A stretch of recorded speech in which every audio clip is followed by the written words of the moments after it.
ముందుగా శ్రీ గురువర్యులు రామకోటి రెడ్డి గారు అనొచ్చలేదు మరి గురువర్యులకి పాదాభివందనం చేసుకుంటూ రామకోటే తాతయ్య గారికి వచ్చినటువంటి మరి భక్తులందరికీ కూడా హృదయపూర్వకమైనటువంటి నమస్కారాలు. నా పేరు కేకేఎన్ శ్యామలరావు అండి. నేను మంగళగిరి జూనియర్ కాలేజీలో లెక్చరర్గా చేసి రిటైర్ అయ్యానండి. వీరి యొక్క వర్చస్సు నేను ఎక్కడ చూసామంటే మొట్టమొదటిగా గుంటూరు ఆర్య సమాజంలో సార్ని నేను ధ్యానం పిరమిడ్ ధ్యానంలో ఉండి అక్కడికి వెళుతూ ఉండేవాడిని అండి. ఆర్య సమాజం వాళ్ళు గురువు గారిని గెస్ట్గా పిలిచి వారి యొక్క స్పీచ్ ఉందన్నమాట. ఆ రోజు అలా పరిచయం అయ్యారు.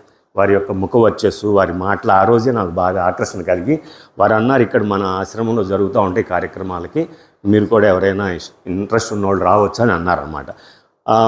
కొన్ని కారణాల వల్ల మాకు ప్రతిరోజు ఆదివారం అక్కడ జరుగుతుండే, అది ఆపేశారు. అందువల్ల ఇక అది ఇక్కడికి మాకు దగ్గరే కాబట్టి మంగళగిరి నుంచి ఇక్కడికి వస్తా ఈ కార్యక్రమాలు ఇక్కడ కూర్చుంటాం, ఈ ఆరాలో ఉండటము నాకు చాలా హ్యాపీగా ఉందన్నమాట. అయితే నేను మామూలు కాలేజీలో లెక్చరర్గా పనిచేసుకునే రోజుల్లో నాకు ఎంఏ ఆల్రెడీ ఉంటుంది కదా లెక్చరర్ అవ్వాలంటే, ఎంఫిల్ కూడా వచ్చింది సార్. అయితే ఆ రోజుల్లో పిహెచ్డి కూడా చేరాను నేను. అప్పుడు ఏంటంటే మా జూనియర్ కాలేజ్ వాళ్ళకి పిహెచ్డి కంపల్సరీ కాదు. అందువల్ల ఏమైందంటే ఆ ఇంక్రిమెంట్లు తీసేశారు మాకు. మామూలుగా ఎంఫిల్కి ఒక ఇంక్రిమెంటు, పిహెచ్డికి 2 ఇంక్రిమెంట్లు ఇచ్చేవాళ్ళు. అది తీసేటప్పటికి నేను ఆ రోజుల్లో యంగ్గా ఉన్నాను కదా, కోపం వచ్చింది ప్రభుత్వం మీద.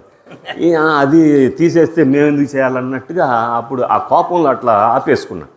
తర్వాత దాని విలువ తెలిసింది. పెద్దవాడిని అవుతున్న కొంది నాకు అంటే ప్రశాంతత వస్తుంది కదా, ఇట్లాంటి సజ్జనులతో మంచి సజ్జన సాంగత్యాల్లో పాల్గొన్నప్పుడు ఆ మార్పు వస్తూ ఉంటుంది. యంగ్ నుంచి సార్ కూడా యంగ్గా ఉన్నప్పుడు మంచి రౌద్రం నేను తెలుసుకున్నాను నేను. అలా మార్పులు వస్తాయి మనలో ఇట్లా సజ్జనులతో కూర్చొని. అలా ఏమైందంటే ఇది చాలా వాల్యుబుల్, దీన్ని మనం సాధించుకోవాలి కానీ అట్లా అలగకూడదని చెప్పి నాలో మార్పు రావటం. ఎట్లా రా అని తాతగారికి దండం పెట్టుకున్నాను. చాలా సులువుగా వచ్చింది సార్. తర్వాత ఇంకో టెస్ట్ కూడా పెట్టుకున్నాను సార్, మరి అది చెప్పొచ్చో లేదో కానీ. నేను ఎండలుగా ఉన్నాయి, నాకేమో వాళ్ళు మే 3 ఇస్తామని కబురు చేశారు, లెటర్ పంపించారనమాట. నేను ఎండలో అందుకే ఫ్రెండ్స్ కూడా ఎవరికి చెప్పలే వెళ్ళగలనో లేదో అని చెప్పి నేను మనసులో అనుకున్నా, తాతగారు మీరు మీ మీదే భారం పెట్టుకున్నా, నాకు మీతో అనుబంధం ఉన్నది నిజమైతే నాకు వెళ్ళే దారిలో పూలవానలాగా అయినా పడాలి, ఈ ఎండలు మండిపోతున్నాయి, అదే నేను టెస్ట్ పెట్టుకుంటున్నాను నాకు నేను అని చెప్పి నా మనసులో అనుకున్నాను సార్. అయితే తమిళనాడు దాటిన కాంచి అంతా వర్షమేనండి. అయితే ఒక స్టేషన్ ముందు వరకు పడి ఆగిపోయింది. నేను వెళ్ళాల్సిన గమ్యానికి నాగర్కోయిల్కి వెళ్ళాను, అక్కడితో ఆగిపోయింది.